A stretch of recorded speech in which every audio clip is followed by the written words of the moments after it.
Bienvenue à ce mercredi du droit sur le droit du travail et plus spécifiquement sur la thématique comment se séparer de son employeur. Je m'appelle Marilia Durand, je suis donc avocate au barreau de Nantes, j'exerce depuis 7 ans. Je ne traite exclusivement que du droit du travail, mais plutôt côté employeur. Et bonsoir à tous, je suis Anouk Suberbiel, avocate aussi au barreau de Nantes. Je suis associée au sein du cabinet Casertis et spécialiste en droit du travail et je défends les employeurs et les salariés et je n'y vois pas de contradiction. Les questions à se poser avant, c'est super important parce qu'il y a plusieurs choses qu'on a identifiées. C'est d'abord sous quel délai j'envisage de me séparer.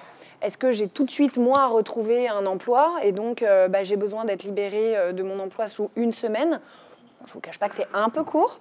Est-ce que j'ai un petit peu plus de visibilité ? Auquel cas, ça va aussi nous orienter sur le mode de rupture que je vais pouvoir choisir et proposer à mon employeur. Il faut avoir en tête que pour une démission, vous avez un préavis à respecter. Pour une rupture conventionnelle, on a des délais qui sont un peu incompressibles. Grosso modo, on est sur 1 mois et demi de procédure. Les autres questions qui sont aussi à poser avant d'engager une démarche ou de la suivre si elle est contrainte, c'est est-ce que j'ai une projection rapide de réemploi ? Quel est mon projet après ? Est-ce que j'ai un projet de reconversion professionnelle ? Est-ce que j'ai envie et ou la capacité de négocier ? Ou est-ce que je ne l'ai pas du tout ? Est-ce que je suis tenue par des dispositions de mon contrat de travail qui me contraignent par la suite ? On va d'abord parler simplement de la fin du CDD. Alors, c'est souvent moins conflictuel, donc on ne va pas s'attarder dessus. Le principe, grosso modo, ce qu'il faut retenir, c'est un contrat à durée déterminée. Il est censé aller jusqu'à son terme. Voilà. On n'est pas censé le rompre avant le terme. Ça, c'est le principe. Donc, ça veut dire que si jamais on est amené à envisager une rupture du contrat de travail à durée déterminée avant le terme qui est prévu au contrat, c'est dans des cas limités. Alors, soit c'est l'employeur qui peut prendre l'initiative de cette rupture anticipée du CDD, et si c'est côté salarié qu'on envisage une rupture anticipée du CDD, dans ce cas-là, ça ne peut être que parce que vous avez trouvé un emploi en CDI. La rupture conventionnelle. La rupture conventionnelle, très à la mode, qui là peut exister à l'initiative du salarié, de l'employeur. C'est pas une faute pour l'employeur de vous proposer une rupture conventionnelle. Eh bien, en fait, avec une rupture conventionnelle, vous n'avez une indemnité qui est calculée comme l'indemnité de licenciement. Il n'y a pas de préavis qui est versé à proprement parler, mais en réalité, la durée de la procédure, comme je vous l'ai dit, elle est d'environ 1 mois et demi. On peut parfaitement se dire qu'à partir du moment où on initie la démarche, moi, je souhaite une rupture à telle date, ce qui finalement vous laisse une sorte de délai de préavis pour vous retourner, pour essayer de trouver autre chose aussi. C'est donc possiblement proposé par les deux parties, mais aussi et surtout, ce n'est pas un droit. Il n'y a pas un droit à rupture conventionnelle. Là, maintenant, on est sur un boulevard, une autoroute de la rupture conventionnelle. On peut la faire tout le temps, même quand vous êtes en arrêt de travail.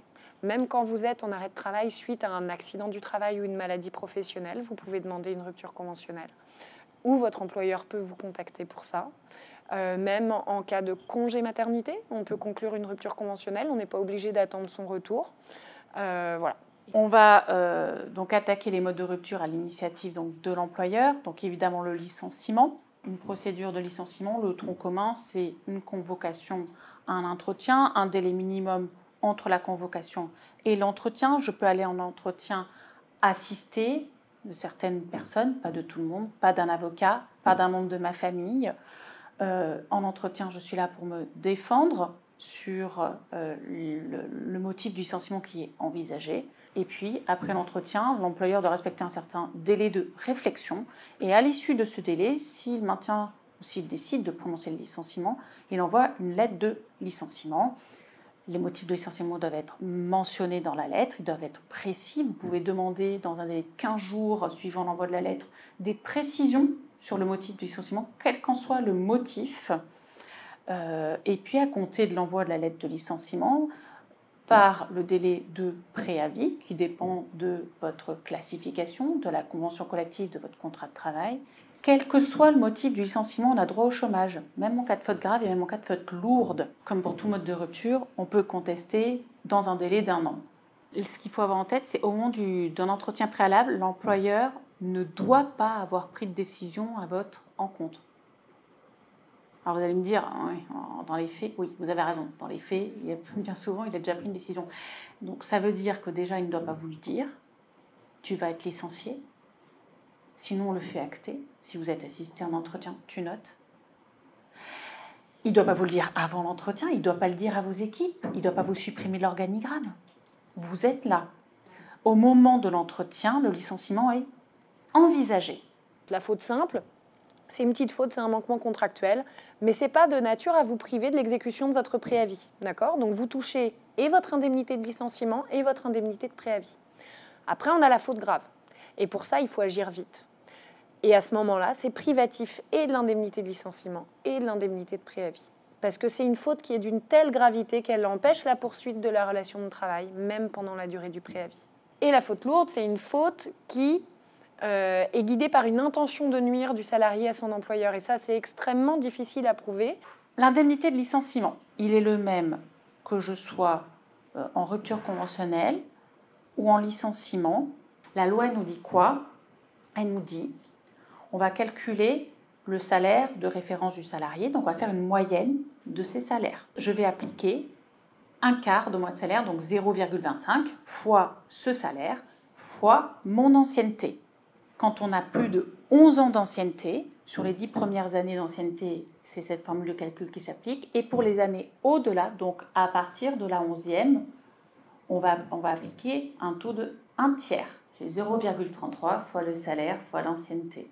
Merci à tous pour votre attention.